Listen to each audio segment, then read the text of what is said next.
I made a second post after the first post that I was going to share, and then I felt like I was getting really, I don't know. I felt like if I continued past the 10-minute mark, I might start hyperventilating. No, I think sometimes when I try to explain things that are of an important matter, that are real, that it comes off as negative. Maybe other people don't feel that way. Um, when I'm doing it, I don't think so. But then I always think back to, like, it's like the critical element. Like, that there's a critical voice in your head, and a lot of that has to do with the fact that you encounter a real critical person in real life. So you're kind of like thinking, what is my critique? What is my criticizer thinking right now? I think you're watching me. That's what I think. Um, but I said I was gonna write, and we're just gonna do this now. And it's Sunday, and I had a really great experience at the mall yesterday, the National Mall, where they had a concert, and I actually got there as soon as it started thundering, and they shut it down, and I decided to go to the memorial after, like the World War II memorial, because I was like, I'm not gonna miss a chance on good architecture after I came all the way down here. And I got there, and I was gonna take the long way back, and guess what I found? I found the tent called David's Tent, and they were still playing music. For the rest of the event, I was listening to music and being with people, and they prayed together. We had a great experience, and I was like, yes. And the rainbow came out, and it was like right over the National Monument, and I was like, this is it, Jesus. This is it. This is for me. I needed that. Thank you. And then I went off, and I had a gig today, and I'm gonna be making myself extra busy. Why?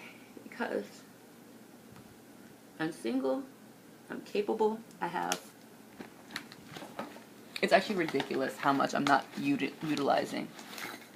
I have all of these cards. This one's mine.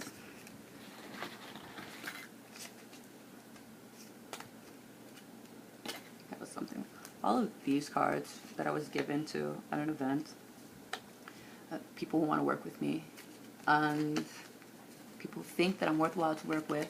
And I realized that I've been holding myself back. I've been holding myself back for what? So I said I was going to talk to you guys about being genuine. I'm going to share something really, really deep with you guys. Oh my God. Why not, right? I can be a very solitary person. Love people.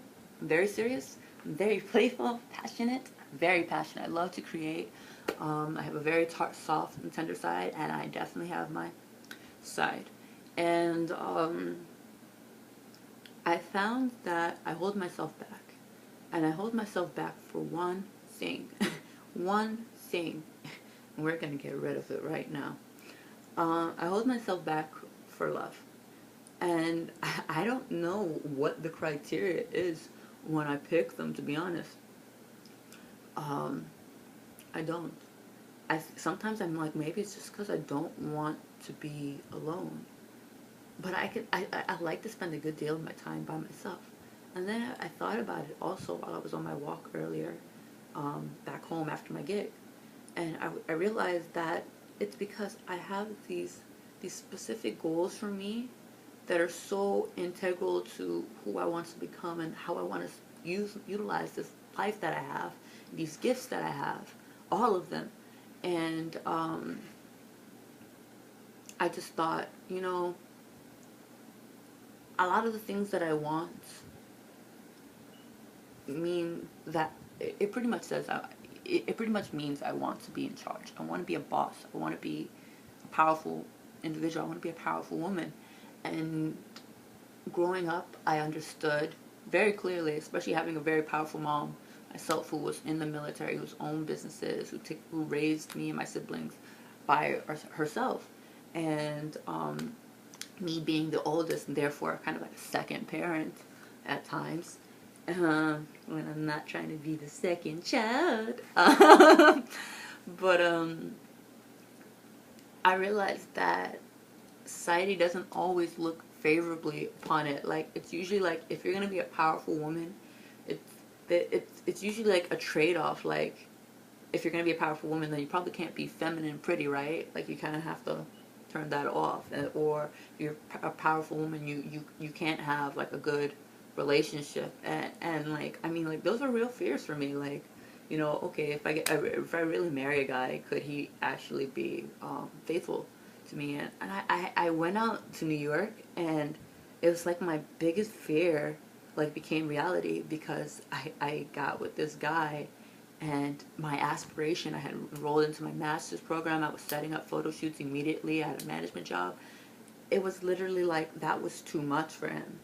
And my biggest fear, you know, came to life. And then I was like, okay, there's got to be another way. And so I tried dismantling myself to try to fit, you know, the criteria. And then I just got tired of it. I was just like, you know what, maybe me and him were just not ever meant to be.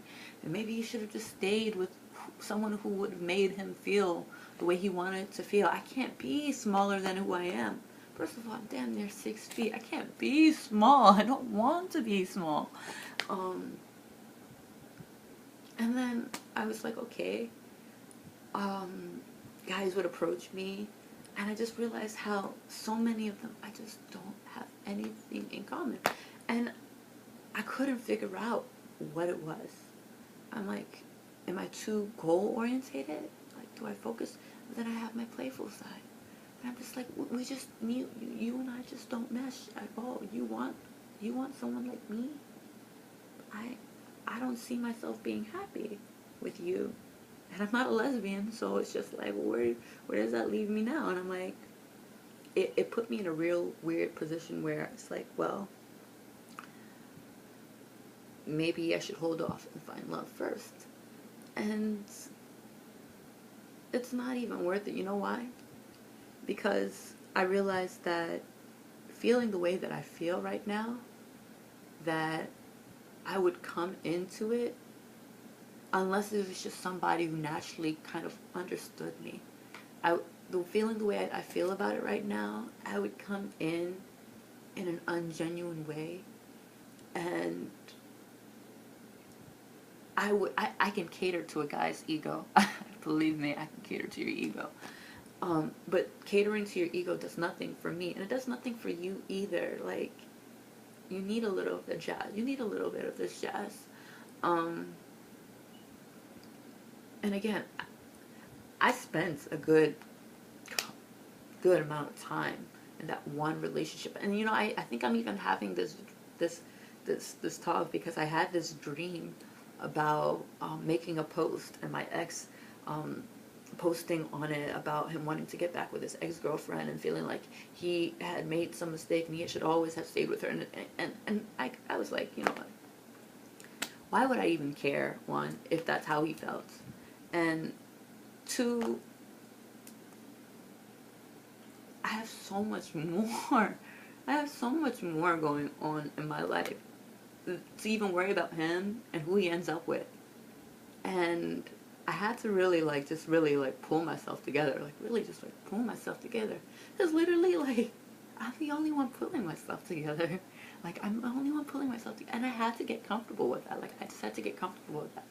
And it put me in this really weird place because I'm just like, is there even a match? I guess that's it. Like, let's be real. Is there even a match for me? Like, what is a match for me? And I wanted to write about my goals, but I guess since this entire post was about this, what is a match for me? Guy. I want this to be smart. He doesn't have to be a brainiac, but please, I'm learning on a day-to-day basis. I'm always trying to absorb something new. I'm always trying to become better. So he has to be smart. He has to be learning. Fun. Oh my gosh, you don't know how much fun I am the genius of fun. Like, I love to put things around the house and just go. Please, I want someone that's fun. Caring. I need somebody else. I need somebody to care for me. Not to do everything for me, but I need somebody else to care for me. Someone to help remind me. Like, I would like him to be tall. At least eye level. I don't know if I need to look up to you, but I need to look at you. My last boyfriend was here, and then there was a guy that I dated who was around here, and he was nice, but I guess that wasn't. And you know what? I don't even know why I tried to force that relationship, because every time we went out on a date, I felt like he was nervous. And I was like, man, either I'm just too much for you already, or I'm scaring you and it's just too much for you. I just think that, I mean, I mean, yeah, I want somebody to grow with. I want somebody that's ambitious. I want somebody my age. I don't want somebody older than me. Like, women are trying to push me off to some old guy. No, if he's 35, that means at 35 he's dated everybody his age and younger. And here he is trying to date me. You've already been around every block. Oh, that makes him mature and he has money. Okay, I'm trying to get money now. Last thing I need is somebody trying to play my daddy, trying to tell me what to do. I don't even like that, to be honest. If I allow it the first time, you're in for a rude awakening the second time. Oh wait, this is a long post. Okay, we have to end this now.